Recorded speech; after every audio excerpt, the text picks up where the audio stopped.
man, if I was advising Aljamain Sterling, I tell him this: you take the title, but you go away. UFC 259, we witnessed the shameful coronation of the most disliked champion in UFC history.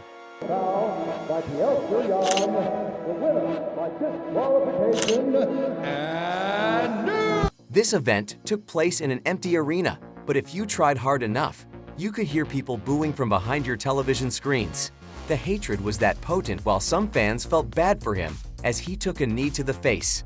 Like that, but I was in bad shape. The majority considered Sterling a poser.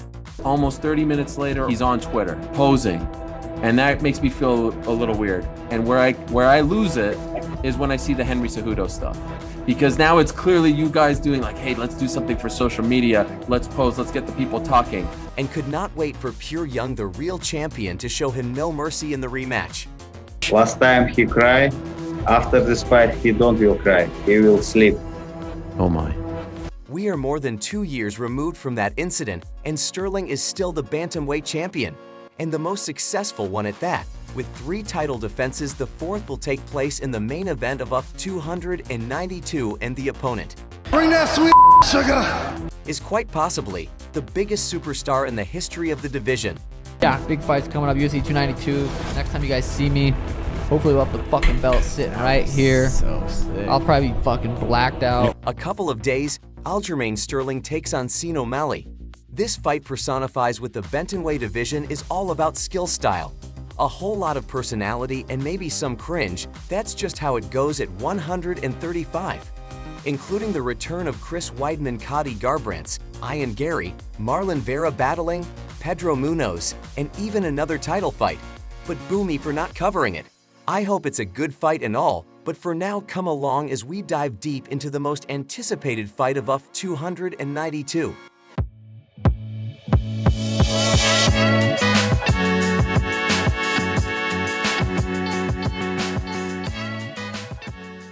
The bantamweight division has always been up there, with 155 as the most cutthroat, the most competitive, and the most compelling weight class in MA. But I argue, especially in the past few years, the bantamweight division has surpassed lightweight. Take a look at the roster. Merab Walish really killed her young Corey Sanhagen, combat royalty Henry Cejudo, 135-pound Habib Omar Margomedov. But at the very top, you have Aljamain Sterling. Sterling has been at the top for over 2 years now, and each time, the UFC announced a new fight for the champion. The countdown began. This dude happens to be the guy, the champ at 135 pounds. Aljamain's the warm-up. Sean O'Malley's the warm-up. What I really want is that 45 strap. He's the easiest fight for the easiest money. Each opponent of Sterling was supposed to end the sham and expose him. He's not like a dangerous fighter. He's not someone you have to go out there and be worried about getting finished or put to sleep. He's got some great skills on what he does, right? But to me, if I look at him, he's not a fighter. He's more of an athlete. But yet here we are early on. It was sort of justified considering how he actually won the title.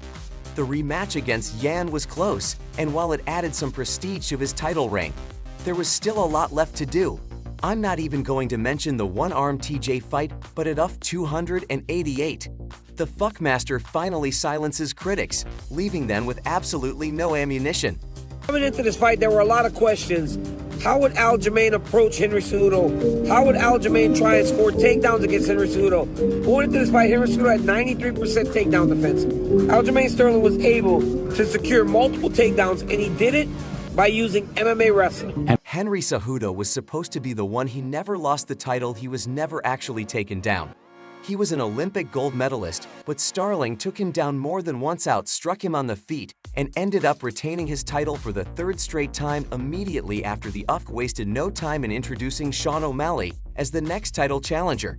got a whole year. You got a whole year to work on your jiu-jitsu. Ready to cut weight. Ain't got a baby no more. After to the verbal exchange between the champion and the challenger and the jacket fiasco, the fight was pretty much official, and the pressure was on Sterling.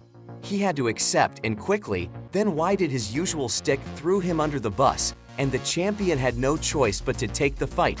Aljo's fucking up this whole press conference tonight. No, I don't think so. I don't know what Aljo's doing. Aljo will be in Boston versus O'Malley.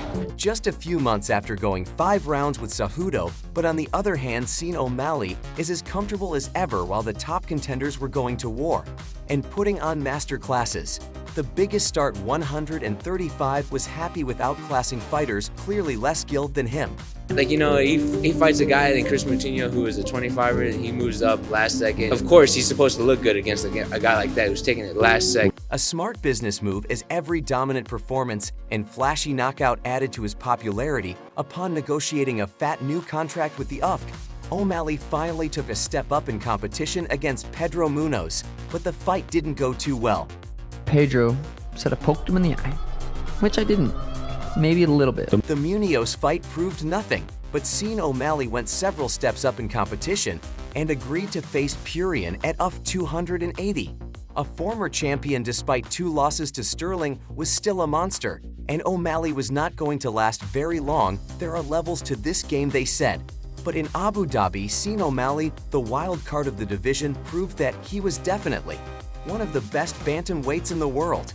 It was the fight of the night's back and forth and bloody, and while the decision was controversial, I think he didn't think this fight was going to be that tough. Dude, if they give 100%. Yeah, I think Peter John's sitting there going, that kid can fight. I don't give a like. Look, no matter what happens, man, O'Malley's a fucking O'Malley's a stud. He's Dude. the real deal. I'm now on board.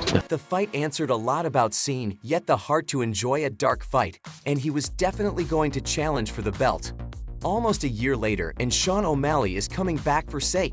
You better have upgraded as wrestling several times over, because he's going to need it against Sterling. You think if I could take down a short, stocky guy like Henry, who's actually a gold medalist and has good takedown defense, what am I going to do to Sean O'Malley? Like, let's be honest here, guys. The classic striker versus grappler clash. The main event of UFC 292 will either end in an early knockout or drag on for a few rounds with a lot of grappling and submission attempts. Sterling has demonstrated time and time again that he is one of the best grapplers, not just at 135. The overall, his takedown attempts might be awkward. Once he takes the fight to the ground and gets the back, you don't escape. You either suffer for the rest of the round or Sterling taps you out. With a takedown defense of 60%, O'Malley is not the best wrestler. Pure Young took him down and had quite a bit of control time, but every fight starts on the feet, and Sugar is a sniper, and with his range and movement, he's going to test the stand-up of Sterling as well as his chin. Welcome to the Sugar Show, everybody! Only been knocked out once in his career, but if anyone can do it, it's Sean, and you just have to wonder, is Sterling at 100%? I'm trying to get to this fight in August, but my leg is still super sensitive to the touch. I hope I'm not ruining anything by me saying that, but guys, I did just fight. He fought Henry Cejudo for 5 rounds, and you usually don't recover completely in a couple of months. Especially when you have to go through a brutal way. Sterling will have to cut down to 135 again. Who knows how he'll be at UFC 292, 90%? I don't know, but Sean O'Malley is legend, and if the champion isn't on point, he might get murked. Sterling wins, he most likely finishes his career at 135 with 4 title defenses and goes up to featherweight, but if O'Malley scores an impressive knockout and capture the title, you will be the start of the golden age at 135. This is one of the most important bantamweight title fights in recent memory, and legacy is on the line. Find out at UFC 292. Strikers is a striker versus grappler matchup, so it's exciting. It gets me excited. I want to go out there and prove people wrong. The flashy striker versus the gritty grappler, the corporate favorite versus the shunned, the most popular star, against the most successful champion. I'm looking forward to robbing the bank against Sean O'Malley and showing Mr. High Fructose Corn Syrup why there's levels to this game. Aljamain Sterling versus Sean O'Malley is all that and much more. No matter who wins, a new chapter will begin. Featherweight title contention for Sterling or new Bentley era. Under O'Malley, the call main event features Weili Zhang defending against Amanda Lemos, and a bunch of other fighters will compete on the undercard. UFC 292 is shipping up to be a spectacle, and I can't wait for it. Hope you enjoyed, but I gotta bounce. Catch y'all in the next one. Peace out.